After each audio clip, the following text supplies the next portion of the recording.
Bom dia, rapaziada. Estamos aqui para mais um vídeo. Sou Christian Bott, esse é o Lucas Novaes e hoje é o quadro Sem Mimimi. Vamos falar aí de um assunto bem importante. É tua vez? O tema de hoje é ao redor de uma pergunta muito interessante que é: será que Deus criou? será se Deus criou o mundo em 6 dias e descansou no 7º, mas dias literais?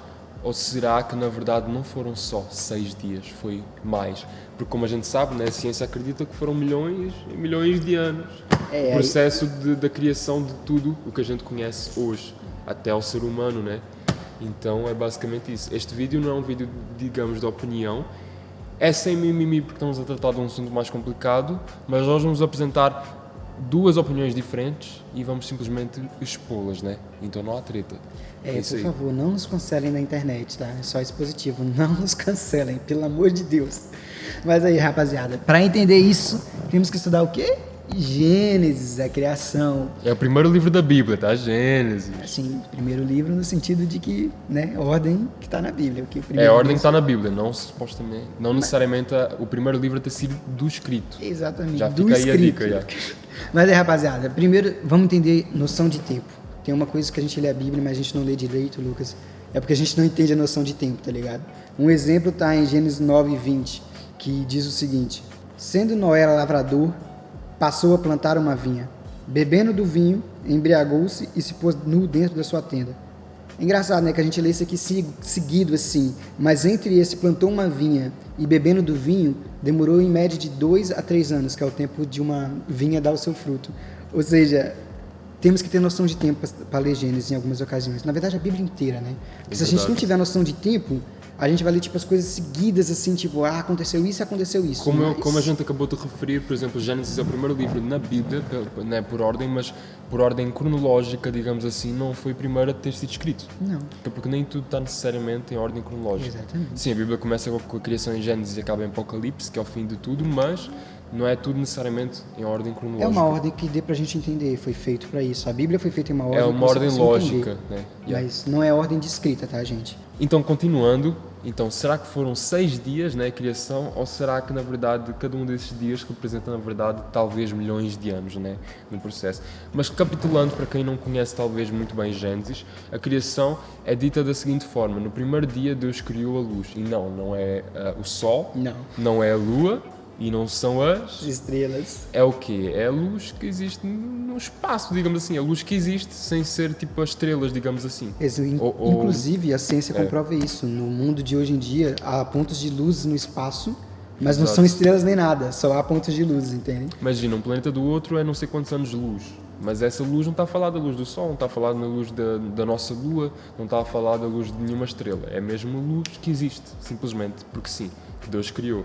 Então só depois Deus criou no segundo dia, né, o céu, e no caso havia só o céu e água, basicamente, né? Aí depois no terceiro dia passou a ter terra seca, houveram separação das águas e águas, né, com a terra, e houve vegetação, né, na terra, foi criado. No quarto dia, aí sim o sol, a lua e as estrelas, certo? E depois no quinto dia, eu estou aqui com a cábula, né? Só para ter certeza que não... Enfim, no quinto dia foram criados os animais aquáticos e as aves. No sexto dia, os animais terrestres, incluindo o ser humano. E no sétimo dia, então, Deus descansou. Por isso é que são 6 dias de criação. Aí depois, no último dia da semana, que é o sábado, né? É que Deus descansou. Agora que o nosso amigo Lucas já explicou o que acontece em cada um dos dias, vamos entender a tradução literal do hebraico original, qual é o significado da palavra dia, que no caso é uma palavra estranha, que é Ion. Eu não sei, você pronuncia do jeito que você quiser. Basicamente, Ion significa período de luz num ciclo de dia ou noite, período de 24 horas, conceito vago ou geral de tempo, um ponto específico no tempo, ou um período de um ano, ou seja... Pode ter muitos significados diferentes. Pura! É sua frase de efeito, Purim.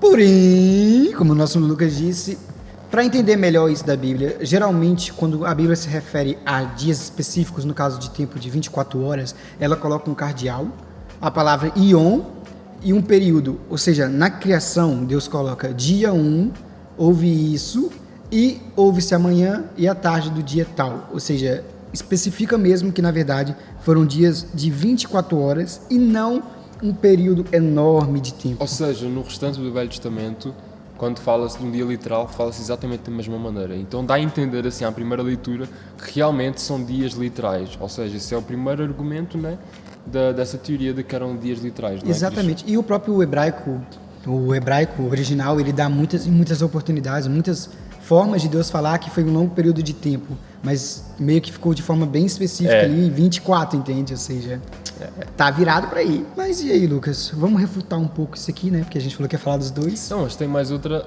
não sei se, não é um argumento muito forte, mas há outro argumento que apoia essa teoria dos dias literais, que é a questão de, na Bíblia fala, Deus disse, haja luz, e houve luz, dá uma sensação de que foi instantâneo, né? tipo, Existiu. Tipo, pode não ter sido assim, né? Mas dá essa sensação, ou seja, a pessoa vai ler pela primeira vez, igual eu quando li pela primeira vez o livro de Gênesis, deu logo a sensação, com tudo isso junto, né? Em português, houve tarde e manhã e o primeiro dia, deu tudo a entender que eram realmente tipo, dias literais. Voado, né? Tipo, vapo, se eu ler assim de repente, dá a entender mesmo que são dias literais e que não há outra chance, mas há sim outra chance, como ele disse, vamos começar a refutar isso. Argumentos simbólicos. E aí, Lucas? Então, o primeiro argumento é que, tipo assim, ok, podia-se usar outras maneiras para falar de dia, não da maneira como foi falada, que dá a entender que é um dia de 24 horas. Mas vamos pensar assim, o livro de Gênesis não foi feito para ser um livro histórico nem um livro científico. Exatamente. Então pode ser que, na realidade, era algo mais poético, mais simbólico e não queria realmente dizer 24 horas, porque a palavra ion, querendo ou não, ela pode significar outras coisas. Ok, deu a entender que era dia de 24 horas, mas... Pode ser outra coisa. Pode ser outra coisa, tem sempre uma chance de não ser exatamente isso. É um livro que foi escrito há muitos anos e o contexto do livro também é uma coisa muito importante para perceber, exatamente, né? O contexto, principalmente ali, nós temos que entender uma coisa, Gênesis foi escrito por Moisés logo após a saída do povo do Egito. Ou seja, Deus não estava focado em mostrar para Moisés de forma científica ou evolucionista como é que ele criou tudo. A ciência não tinha chegado lá, estava muito longe. Exatamente. Então não havia necessidade de ser algo científico. E histórico também não fazia sentido, foi uma revelação que Deus deu a Moisés. Ou seja, imagina, pode ser que, né, estamos a falar de uma teoria, de uma das possibilidades, que Deus falou para ele de uma maneira bem para que ele entendesse, bem poética, basicamente para que ele e o povo entendessem mais ou menos como é que aconteceu. Imagina Moisés 2000 anos atrás, Deus falando com ele, olha, a microevolução funciona da seguinte forma, ou a macroevolução seguinte, não já ia é difícil a gente explicar isso neste vídeo, imagina Deus a tentar explicar isso na cabeça de Moisés daquela altura. Inclusive, não fazia sentido. O povo no Egito tinha muitos deuses, e Deus se apresenta como criador de tudo, exatamente. Do sol, da lua. Que eram deuses do Egito. Para mostrar ao povo mesmo, olha, eu estou acima de todos esses deuses. Eu sou o início, eu sou... Entendeu? Antes de tudo, não existia era. tempo, não existia nada, eu já existia. Mostrando que é mais poderoso que os próprios deuses que eles adoravam, e que ele é que era o Deus, entende? Ou seja, ali o contexto do livro, ou seja, Deus se focou em mostrar ao povo que ele era Deus supremo, que a soberania dele estava acima de tudo, e não em explicar de forma científica do tipo, olha... Isso é assim, assim, é uma assim. maneira de mostrar a magnitude de Deus, que Ele é o Criador de tudo, qualquer coisa antes de existir foi criada por Ele, ou seja, Ele é o único Deus, Ele é o Deus dos deuses, o Rei dos reis, Ele é o acima de todos. E basicamente, para concluir aqui esta questão, podes acreditar que foram dias literais, podes acreditar que não foram, e nós podemos no futuro se calhar falar um pouco dessa cena de Gênesis. A Gênesis tem muitas... profundo, né? É muito profundo e é muito interpretativo. A questão se quiseres interpretar que são 6 dias, se quiseres interpretar que foram vários anos, assim, nós temos a nossa opinião pessoal, não vamos partilhar por razões assim um pouco... Óbvias, né? Vamos cancelar. Não podem nos cancelar. Não queremos ser cancelados. Inclusive, né? Deus não é menos poderoso ou mais poderoso se Ele criou de forma literal. Porque se Ele criou de forma literal, Ele demonstra o seu grande poder. Porque criou assim rápido, instantâneo, tipo num dia. Mas, se Ele criou de forma de milhares de anos, se Ele criou em eras e não dias, Ele demonstra o poder do mesmo jeito que a sua soberania, que mesmo aos milhares de anos, pela sua presciência, ele já sabia como tudo ia se desenvolver. Ou seja, do mesmo jeito... E deixou evoluir e desenvolver. Ele é super poderoso de qualquer jeito, basicamente. E é basicamente isso, gente. E a ciência não tem que estar contra a Bíblia, nem a Bíblia contra a ciência, necessariamente. Há muita coisa na Bíblia, como eu disse, que é interpretativo, e há coisas também na ciência que não está muito bem comprovado. Exatamente. É muito crença, quase igual crença na Bíblia. Né? Tem que ter fé para acreditar em algumas teorias da ciência. Então é basicamente isso. Espero que vocês tenham gostado deste estilo de vídeo assim mais positivo do Sem Mimimi. Sem Mimimi, novamente, porquê? Não é necessariamente um vídeo de opinião, por exemplo, este não foi opinião, como eu disse, é positivo, mas Sem Mimimi porquê? Porque não é para ter mimimi, não é para ter aí porque eu não concordo, não sei o quê. Não, nós estamos a falar de coisas interpretativas da Bíblia. É teoria. Inclusive, coisas interpretativas. A fé e a ciência não podem ser opostas, gente. Desculpa, você pode acreditar nos dois, não há a necessidade de ser um contra o outro. A palavra de Deus fala sobre o caráter de Deus e a ciência explica a criação de Deus, então, ou tenta explicar a criação de Deus, a existência que só existe por causa de Deus. Nós não precisamos da ciência para provar a Bíblia. Exato. Mas nós também não podemos simplesmente ignorar a ciência, porque a ciência muitas vezes é usada pelo próprio Deus. Ou seja, não sejam ignorantes. Por favor, estudem dos dois, mano. É muito bom. Deus nos deu a ciência. Até porque os primeiros estudiosos e tal, eram cientistas. Blaise Pascal, Isaac Newton, eram todos, diziam-se cristãos. Exatamente. Os primeiros eram cristãos. Na verdade, quem começou a ter primeiro os conhecimentos da ciência, os mais apurados assim, os primeiros foram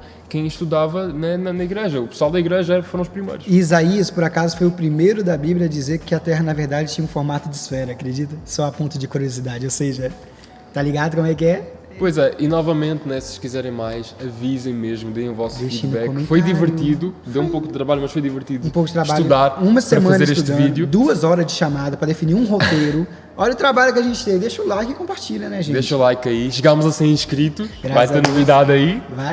Vai ter novidade aí. Vai ter novidade aí. Eu acho que, já que este foi o primeiro vídeo depois de 100 inscritos, eu acho que merece um final especial. Que final? Eu acho que a nossa produtora devia vir cá, dar um É olá. mesmo. Vamos apresentar a nossa produtora hoje. Muita coisa só acontece por causa dela, eu acho que ela merecia. Muita mesmo, merecia quase tudo. Um agradecimento aqui. O nome dela aplausos. Janice Gomes e ela está aqui. Olha aí. Aê!